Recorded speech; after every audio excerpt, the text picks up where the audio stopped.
Hello दोस्तों, नमस्कार। स्वागत है एक बार फिर से आप सभी का अपने प्रिय चैनल पर। दोस्तों आपको बता दें जो अभी की सबसे बड़ी खबर आ रही है, जहां भारत को लेकर अब इटली के थिंक टैंक ने किया है सबसे बड़ा दावा। जी हां दोस्तों, वो भी चाइना को लेकर। बताएंगे आखिर क्या है इस दावे में, और इसी बीच आपको बताएंगे जहां अनंतनाग में आतंकियों और सुरक्षा बलों के बीच मुठभेड़, जिसमें 2 दहशतगर्दों का सफाया। जी हां दोस्तों, इंटरनेट सेवा ठप कर दिया गया है दोस्तों। और साथ में आपको बताएंगे जहां पर अजीत डोभाल ने अफगानिस्तान में कर दिया सबसे बड़ा खेल, हाथ मलते रह गए चीन और पाकिस्तान, काबुल बना इंडिया का लट्टू। जी हां दोस्तों, बहुत बड़ी खबर। और साथ में आपको बताएंगे जहां पर अब भारत आएगा पाकिस्तानी प्रतिनिधि मंडल। जी हां दोस्तों, बताएंगे इस मुद्दे पर होगी बात। और साथ में आपको बताएंगे जहां अब रशिया ने अमेरिका को दी है बड़ी चेतावनी दोस्तों, और अमेरिका ने भी दी है रशिया को चेतावनी। बताएंगे क्या है बड़ी खबर। साथ ही आपको बताएंगे जहां पर एक और समाजवादी नेता के घर पर, मकान पर चला बुलडोजर। जी हां दोस्तों, 6 करोड़ की संपत्ति ध्वस्त।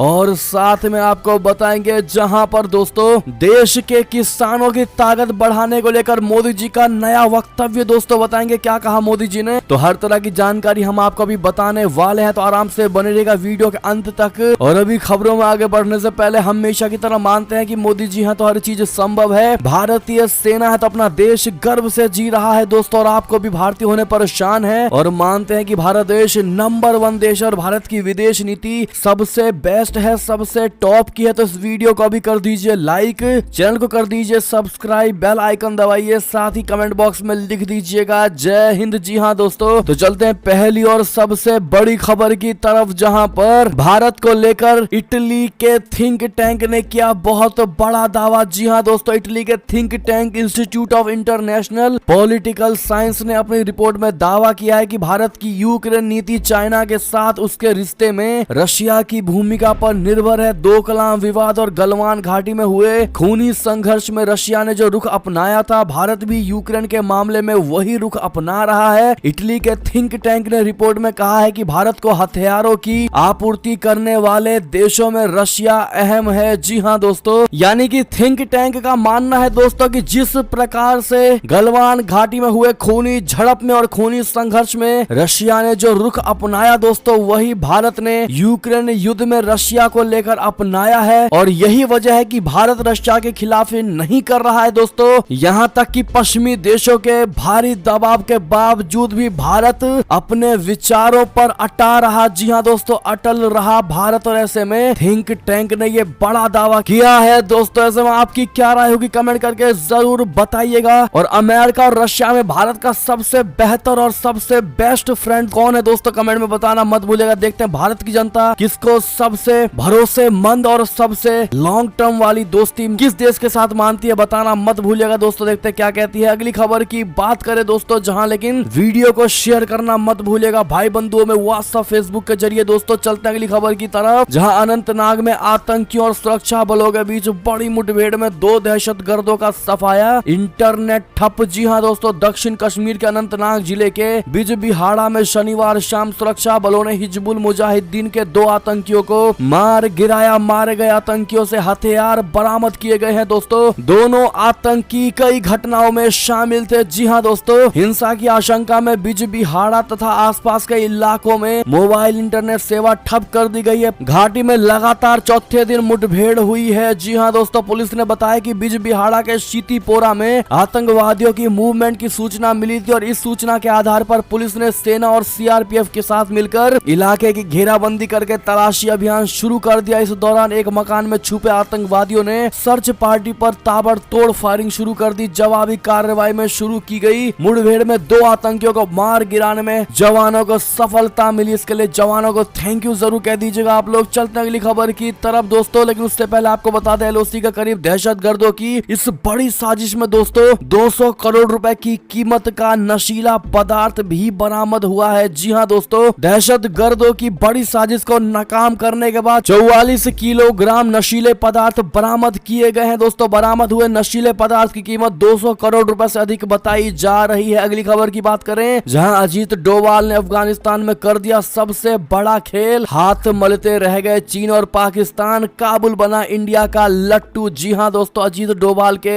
एक दाव से चीन और और पाकिस्तान दोनों चित हो गए। जी हां दोस्तों, अफगानिस्तान में तालिबान के कब्जे के बावजूद डोभाल ने कहा कि काबुल भारत का महत्वपूर्ण साझेदार है, महत्वपूर्ण साझेदार था और महत्वपूर्ण साझेदार रहेगा। जी हां, डोभाल के इस बयान से पाकिस्तान सरकार और आईएसआई के कानों से धुएं निकल रहे हैं दोस्तों, और चीन बिलबिला कर रह गया। ताजिकिस्तान की राजधानी दुशांबे में रीजन सिक्योरिटी डायलॉग के दौरान भारत के राष्ट्रीय सुरक्षा सलाहकार अजीत डोभाल ने कहा कि भारत हमेशा से ही काबुल का एक महत्वपूर्ण साझेदार रहा है और भविष्य में भी रहेगा। डोभाल ने ताजिकिस्तान की राजधानी दुशांबे में अफगानिस्तान पर चौथे क्षेत्रीय सुरक्षा संवाद में कहा कि आतंकवाद और आतंकवादी समूह क्षेत्रीय सुरक्षा तथा शांति के लिए बहुत बड़ा खतरा है, इसलिए सभी देशों को इसका मुकाबला करने के लिए अफगानिस्तान की मदद करनी चाहिए। डोभाल ने कहा कि अफगानिस्तान के लोगों के साथ सदियों से भारत के विशेष संबंध रहे हैं और कैसी भी परिस्थितियां हो, भारत का दृष्टिकोण अफगानिस्तान को लेकर नहीं बदल सकता। जी हां दोस्तों, ऐसे में पाकिस्तान और चाइना को दोस्तों चित कर दिया गया है अजीत डोभाल के इस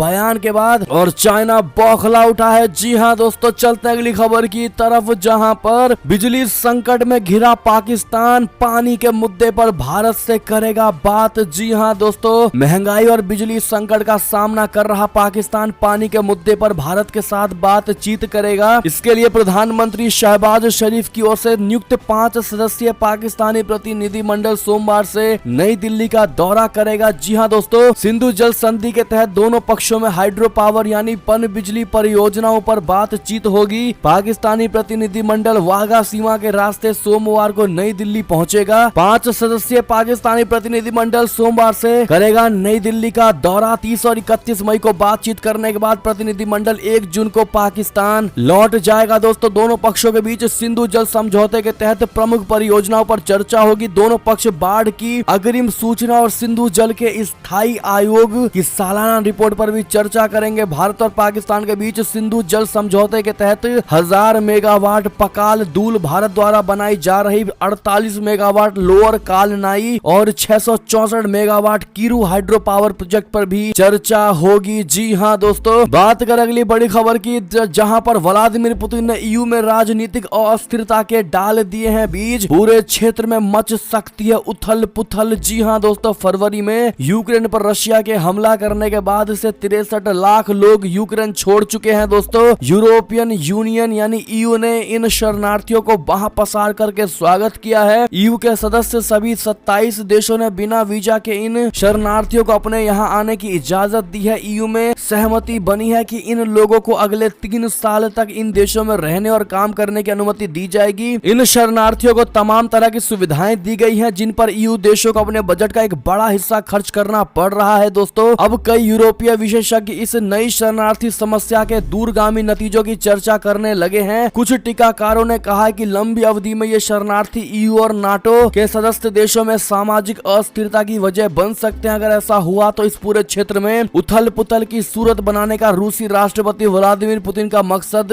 कामयाब हो जाएगा। जी हां दोस्तों, अगली बड़ी खबर की बात करें, जहां संभल जाए पश्चिमी देश, रशिया ने दागा घातक मिसाइल, पुतिन ने कहा कोई तोड़ नहीं है इसका। जी हां दोस्तों, रशिया ने कल अपनी नई हाइपरसोनिक परमाणु सक्षम जिरकोन मिसाइल का परीक्षण किया। जानकारी के मुताबिक ये शक्तिशाली मिसाइल 6670 माइल्स पर आवर की रफ्तार से निकलकर 625 मील दूर व्हाइट सागर में स्थित टारगेट को तबाह कर दिया। रशिया ने हाइपरसोनिक क्रूज मिसाइल का सफल परीक्षण करके पश्चिमी देशों को चुनौती दे डाली है। दोस्तों, वो उन्हें ये एहसास दिलाना चाहता है वो अब भी उनसे ज्यादा शक्तिशाली है। जी हां दोस्तों, आपको बता दें दोस्तों कि जंग में अकेला है रशिया, लेकिन रशिया ने साफ कहा है दोस्तों कि किसी भी शक्ति के आगे नहीं झुकूंगा। जी हां दोस्तों, ऐसे में रशिया के लिए आपकी क्या राय होगी कमेंट करके जरूर बताइएगा, जो पश्चिमी जैसे ताकतवर देशों के सामने भी अकेला लड़ता चला गया। जी हां दोस्तों, अगली खबर की बात करें, जहां प्रधानमंत्री मोदी जी के नक्शे कदम पर शहबाज शरीफ क्या बगावती तेवर अपनाकर रशिया से तेल खरीदेगा पाकिस्तान। जी हां दोस्तों, दुनिया भर के दबाव के बावजूद भारत ने रशिया से सस्ता तेल खरीदा है। दोस्तों, अब पाकिस्तान भी भारत के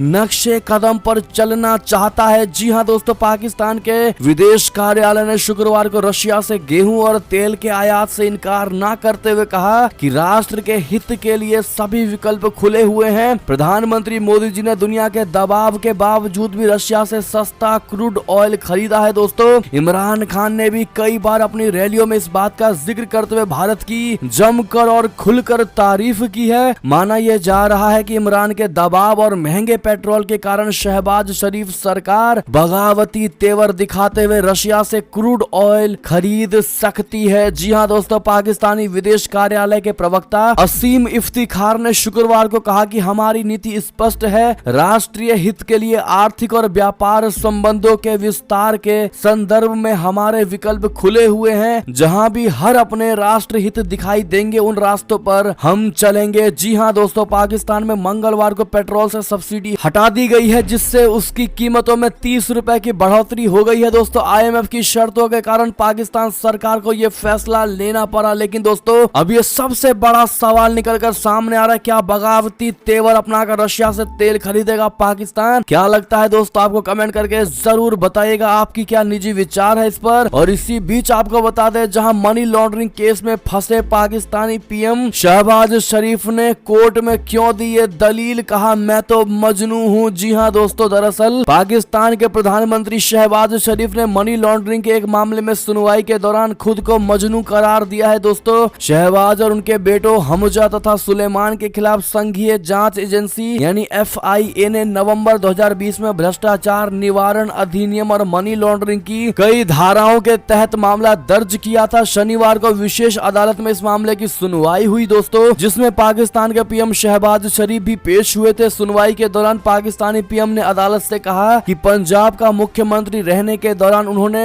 वेतन तक नहीं लिया और उन्होंने ऐसा मजनू होने के कारण किया। जी हां दोस्तों, डॉन अखबार ने उनके हवाले से कहा कि अल्लाह ने मुझे इस देश का प्रधानमंत्री बनाया है, मैं एक मजनू यानी ना समझ हूँ और मैंने अपना कानूनी अधिकार, अपना वेतन तथा लाभ नहीं लिया था। शहबाज पहली बार 1997 में पंजाब के मुख्यमंत्री बने थे। चलते हैं दोस्तों अगली खबर की ओर, जहां पर एयरलिफ्ट करके चंडीगढ़ लाए गए लद्दाख हादसे में घायल हुए 19 सैनिक, बस नदी में गिरने से 7 जवान हुए थे शहीद। जी हां दोस्तों, लद्दाख के तुर्तुक सेक्टर में शुक्रवार को हुए बस हादसे में घायल 19 सैनिकों की हालत फिलहाल स्थिर है दोस्तों। भारतीय सेना की वेस्टर्न कमांड ने शनिवार को बताया है कि बस दुर्घटना में जख्मी हुए 26 में से कुल 19 जवानों को एयरलिफ्ट करके कमांड हॉस्पिटल में ट्रीटमेंट के लिए लेकर जाया गया है। दरअसल भारतीय सेना के 26 सैनिकों की टीम को ले जा रही एक बस शुक्रवार को लद्दाख के तुर्तुक सेक्टर में सड़क से फिसलकर श्योक नदी में गिर गई थी, आप सभी को पता होगा। और इस घटना में 7 जवानों की मौत हो गई थी दोस्तों, जबकि कुल 19 कर्मी घायल हो गए थे। जिस समय यह हादसा हुआ उस वक्त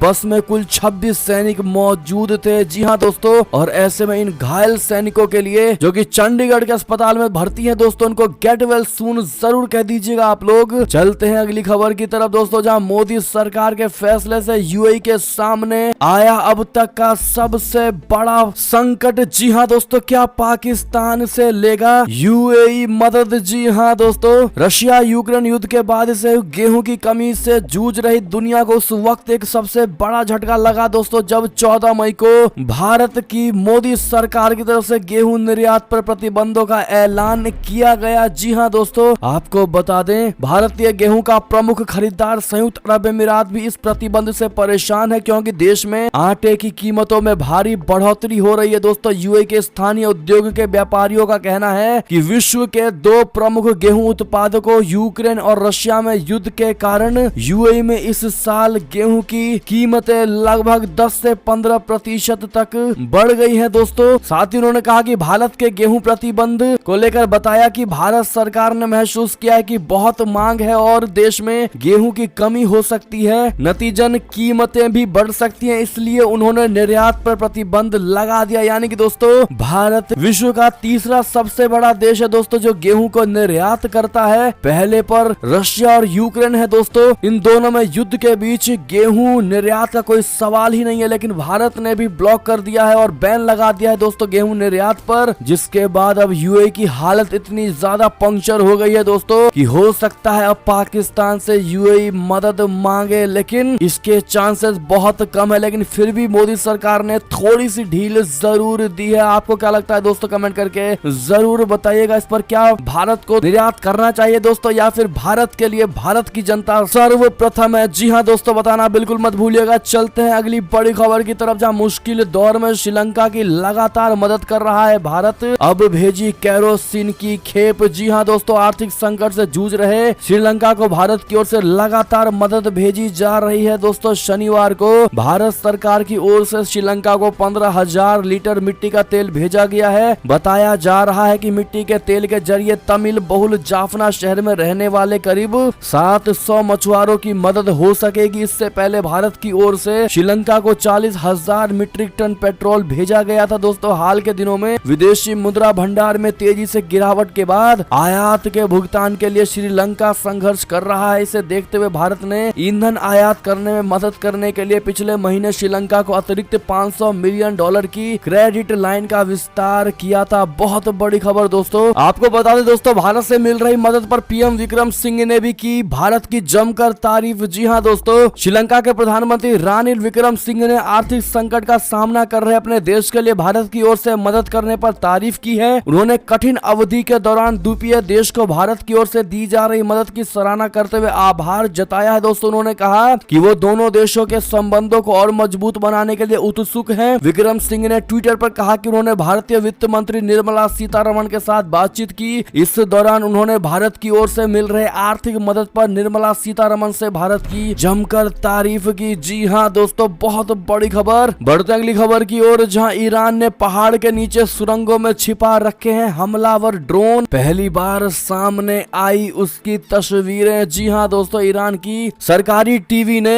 एक खबर प्रसारित की है दोस्तों, जिसमें कुछ सुरंगों के अंदर मिसाइलों से लैस ड्रोन दिखाए गए थे। जाग रोस पहाड़ के नीचे बनाई गई इन सुरंगों के अंदर ईरानी सेना के खतरनाक ड्रोन्स रखे हुए हैं। जी हां दोस्तों, ईरान की सेना ने अपनी सैन्य ताकत दिखाने के लिए इन तस्वीरों को सरकारी मीडिया संस्थान के जरिए प्रसारित कर रहा था। ईरान की सेना ने इस अंडरग्राउंड ड्रोन बेस के बारे में थोड़ी जानकारी तो साझा की है, लेकिन सही लोकेशन की जानकारी किसी को नहीं दिया है। जी हां दोस्तों, इन सुरंगों के अंदर कम से कम 100 मिलिट्री ड्रोन्स रखे गए हैं, जिनकी तस्वीरें देखकर खाड़ी देशों में तनाव पैदा हो गया है। जी हां दोस्तों, अगली खबर की बात करें, जहां पर पीपीपी के साथ दोस्ती करना चाहते हैं इमरान खान। लीक ऑडियो ने खोली पोल। जरदारी ने कहा ये असंभव। जी हां दोस्तों, पाकिस्तान में आसिफ अली जरदारी और मलिक रियाज का ऑडियो वायरल होने के बाद बवाल मच गया है। दोस्तों मलिक रियाज पाकिस्तान के रियल एस्टेट टाइकून हैं। उनके पाकिस्तान के पूर्व प्रधानमंत्री इमरान खान के संबंध काफी अच्छे बताए जाते हैं। दोस्तों लीक हुए ऑडियो में मलिक रियाज पूर्व राष्ट्रपति और पीपीपी के चेयरमैन आसिफ अली जरदारी को इमरान खान का पैगाम देते हुए सुनाई दे रहे हैं, जिसके बाद पाकिस्तानी राजनीति में पीपीपी और इमरान खान की पार्टी पीटीआई के बीच दोस्ती की अटकलें लगाई जा रही हैं। दोस्तों हालांकि पीपीपी के चेयरमैन आसिफ अली जरदारी ने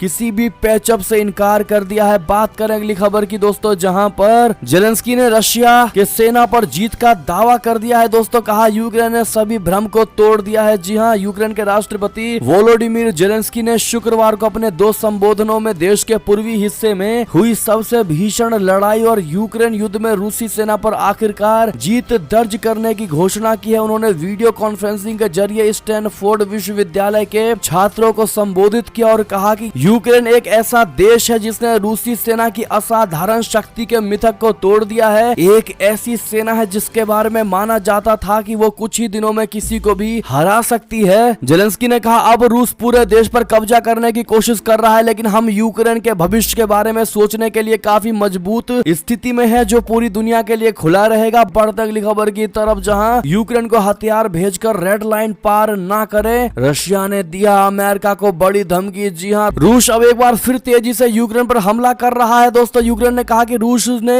उस पर थर्मोबैरिक बम से हमला किया। इसी के साथ उसने नाटो देशों से कहा है कि उसे भी इसी तरह के हथियार दिए जाएं, लेकिन इस बीच रूस ने अमेरिका को बड़ी धमकी दी है। रशिया के सरकारी मीडिया की ओर से कहा गया है कि अगर अमेरिका ने यूक्रेन को लंबी दूरी के रॉकेट या तोप भेजे तो वो रेड लाइन क्रॉस करेगा। रूसी मीडिया ने कहा कि इससे काफी गंभीर परिणाम हो सकते हैं। जी हां दोस्तों, अगली खबर की बात करें, जहां पर अमरनाथ यात्रा पर आने वाले हर तीर्थ यात्री को लेना होगा RFID टैग। 3 लेयर की सिक्योरिटी में पूरी होगी यात्रा। जी हां दोस्तों, अमरनाथ श्राइन बोर्ड ने शनिवार को ऐलान किया है कि बिना RFID टैग के किसी यात्री को अमरनाथ यात्रा में शामिल नहीं होने दिया जाएगा। श्री अमरनाथ जी श्राइन बोर्ड के CEO नीतीश वार कुमार ने कहा कि श्राइन बोर्ड ने इस साल RFID टैग की प्रणाली शुरू कर दी है। इस टैग के साथ हम हर तीर्थ यात्री की पोजीशन ट्रैक कर सकेंगे कि वो कहाँ है। उन्होंने कहा कि स्थानीय व्यापारी भी RFID टैग ले रहे हैं। बिना RFID टैग के किसी को यात्रा में शामिल नहीं होने दिया जाएगा। जी हाँ दोस्तों, अगली खबर की बात करें जहां महाराष्ट्र में पहली बार मिले B.A.4 के 4 और BA.5 के 3 मरीज। स्वास्थ्य विभाग में मचा हड़कंप। जी हाँ दोस्तों, महाराष्ट्र में पिछले 24 घंटों में कोरोना के 529 नए मामले सामने आए हैं दोस्तों। इस दौरान 325 मरीज ठीक हुए और एक भी व्यक्ति की मौत नहीं हुई। सक्रिय मामले 2772 हैं। तो वहीं एक दूसरी खबर से महाराष्ट्र के स्वास्थ्य विभाग में हड़कंप मचा हुआ है। यहाँ पहली बार BA.4 और BA.5 वेरिएंट के मामले सामने आए हैं। राज्य के पुणे जिले में BA.4 के 4 मरीज और BA.5 के 3 मरीज सामने आए हैं। राज्य के स्वास्थ्य विभाग के एक अधिकारी ने शनिवार को इसकी बड़ी जानकारी दी है। बढ़ते अगली खबर की ओर, जहां पर सपा नेता गुलशन यादव के मकान पर चला बुलडोजर, 6 करोड़ की संपत्ति ध्वस्त, 2 दर्जन से ज्यादा मुकदमे दर्ज। जी हाँ दोस्तों, उत्तर प्रदेश में बाबा का बुलडोजर थमने का नाम नहीं ले रहा है दोस्तों। आज सपा के नेता यानी कल गुलशन यादव के झांसी में स्थित मकान पर बुलडोजर का कहर बरपा है दोस्तों। लगभग 6 करोड़ की संपत्ति पर नगर निगम ने पुलिस तथा प्रशासनिक अधिकारियों की मदद से बुलडोजर चला दिया है। मौके पर भारी पुलिस बल तैनात रही। गुलशन यादव के ऊपर 2 दर्जन से ज्यादा मुकदमे दर्ज हैं। जी हाँ दोस्तों, अगली खबर की बात करें जहां लेकिन योगी जी के इस एक्शन से आप खुश हैं दोस्तों? हाँ या ना जवाब जरूर दीजिएगा। बात करें अगली खबर की, नैनो यूरिया प्लांट को PM मोदी जी ने देश को किया समर्पित। कहा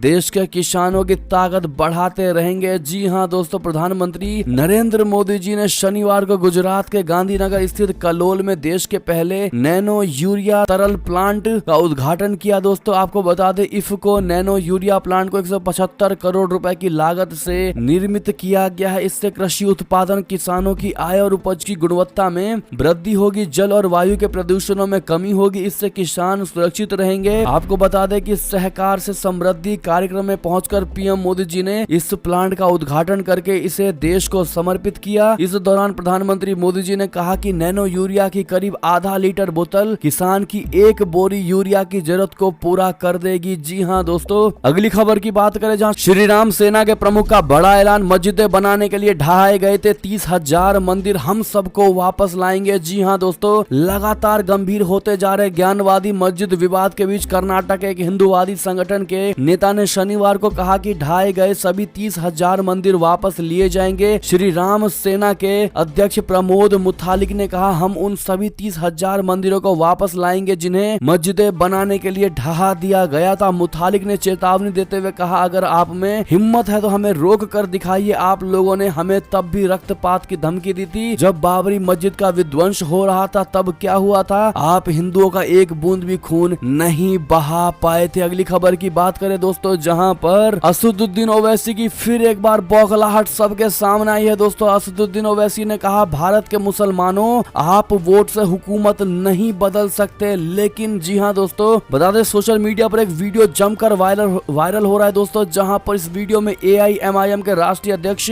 असदुद्दीन ओवैसी भारत के मुसलमानों से इस बात की अपील करते हुए दिखाई दे रहे हैं कि वो आने वाले चुनावों में अपने नुमाइंदों को जरूर वोट करें। ओवैसी ने इस वीडियो में देश के मुसलमानों से अपील करते हुए कहा कि याद रखो गुजरात के मुसलमानों, याद रखो भारत के मुसलमानों, आप हुकूमतों को तब्दील नहीं कर सकते हैं, आप अपने नुमाइंदों को कामयाब कर सकते हैं। असदुद्दीन ओवैसी ने आगे कहा, अगर कोई ये कहेगा कि गुजरात की विधान सभा में मुसलमान अगर 5-10 मजलिस से कामयाब हो गए तो क्या होगा? जब भारत की पार्लियामेंट में 540 के ऐलान में ये दीवाना अकेला आपकी दुआओं से खड़ा हो जाता है तो हमें पार्लियामेंट में सुनना पड़ता है। लोग बोलेंगे आपसे कि गुजरात में बीजेपी मजबूत है, बीजेपी की सरकार है, तो हाँ भारत की पार्लियामेंट में मोदी के 300 है, मगर अगर एक दीवाना खड़ा हो जाता है तो सबके सामने तो सबको सुनना पड़ता है। यानी कि दोस्तों काफी ज्यादा सोशल मीडिया पर असदुद्दीन ओवैसी की ये बात वायरल हो रही है। ऐसे में आपकी क्या राय होगी कमेंट करके जरूर बताइएगा। अगली खबर की बात करें जहां पर अपर्णा यादव ने बताया शिवपाल यादव को भाजपा में शामिल होने का रास्ता कह दी। ये बड़ी बात दरअसल उत्तर प्रदेश के पूर्व मुख्यमंत्री मुलायम सिंह यादव की पुत्र वधु यानी बहू अपर्णा यादव ने प्रसपा अध्यक्ष व समाजवादी पार्टी के विधायक शिवपाल सिंह यादव को सलाह दी है। उन्होंने कहा कि अगर शिवपाल यादव पार्टी में आना चाहते हैं यानी बीजेपी में आना चाहते हैं तो वो आला कमान या शीर्ष नेताओं से बात कर सकते सकते हैं। उन्होंने योगी राज की बात करते हुए कहा कि प्रदेश में भाजपा सरकार राम राज की बात करती है तो उस पर अमल भी करती है, सिर्फ कहती और नहीं करती नहीं, बल्कि कहती है तो करके भी दिखाती है। प्रदेश में वास्तव में राम राज ही है जिसका नेतृत्व एक साधु यानी योगी आदित्यनाथ जी के हाथ में है। सरकार ने आम लोगों की समस्या को ध्यान में रखते हुए बजट पेश किया है, ये सभी वर्गों के लिए कारगर है। यानी कि दोस्तों उन्होंने आश्वासन दिया है कि अगर शिवपाल यादव जी